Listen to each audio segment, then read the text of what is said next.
okay, she whispered, so softly that I could barely hear her. That night, we camped out behind a pawn shop that had a pair of old chairs and a ripped-up couch lying in its alley.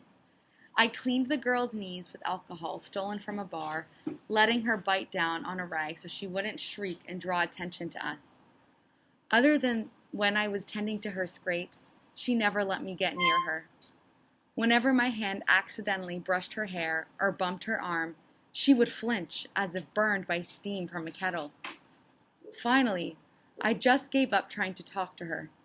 I let her have the couch while I laid out my shirt as a pillow and tried to get comfortable on the pavement.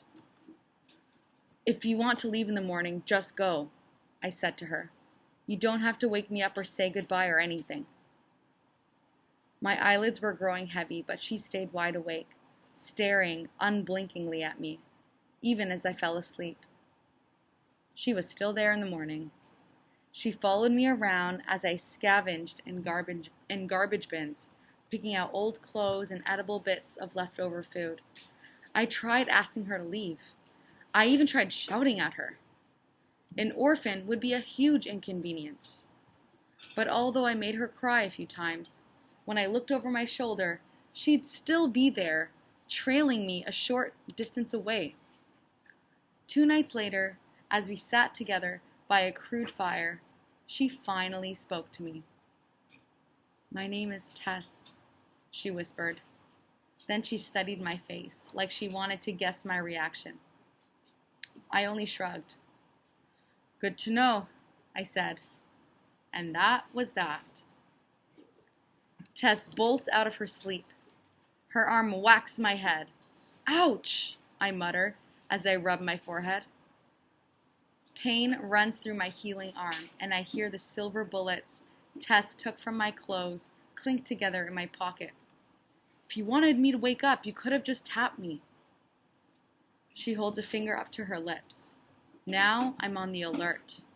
We're still sitting underneath the pier, but it's probably a couple hours before dawn, and the skyline has already gone dark. The only light comes from several antique street lamps lining the edge of the lake. I glance at Tess. Her eyes glint in the darkness. Did you hear something? She whispers. I frown. Usually I can hear something suspicious before Tess does, but this time I hear nothing at all. We both stay still for a long moment. I hear the occasional lap of waves, the churning sound of metal pushing water. Now and then a passing car. I look at Tess again. What did you hear the first time? It sounded like something gurgling, she whispers.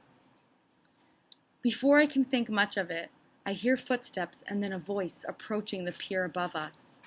We both shrink farther into the shadows. It's a man's voice, and his footsteps sound oddly heavy. I realize a second later that the man is walking in step with someone else. A pair of street police. I push myself farther back against the bank, and some of the loose dirt and rocks give way. They roll silently down into the sand. I keep pushing until my back hits a surface that's hard and smooth. Tess does the same. There's something brewing, one of the police says. Plagues popped up in the Zane sector this time. Their footsteps clomp overhead, and I see their figures walk along the beginning of the pier. Off in the distance, the first signs of light are turning the horizon a murky gray. I've never heard of the plague showing up there. Must be a stronger strain. What are they going to do? I try to hear what the other policeman has to say, but by now the two have walked far enough that their voices have turned to murmurs. I take a deep breath.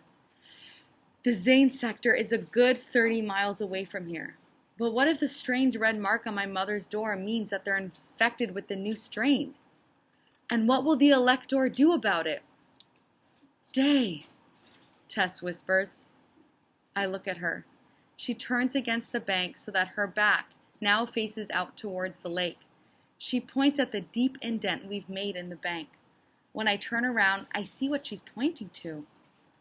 The hard surface I'd had my back against is actually a sheet of metal.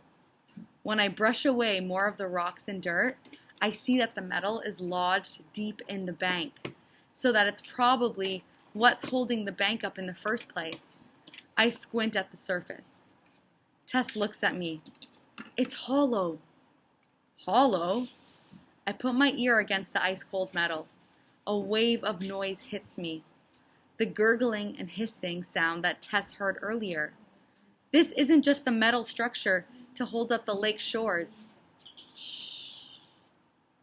When I pull away from it and look closer at the metal, I notice symbols carved on its surface. One of these is the Republic's flag, imprinted faintly against the metal. Another is a small red number, 318.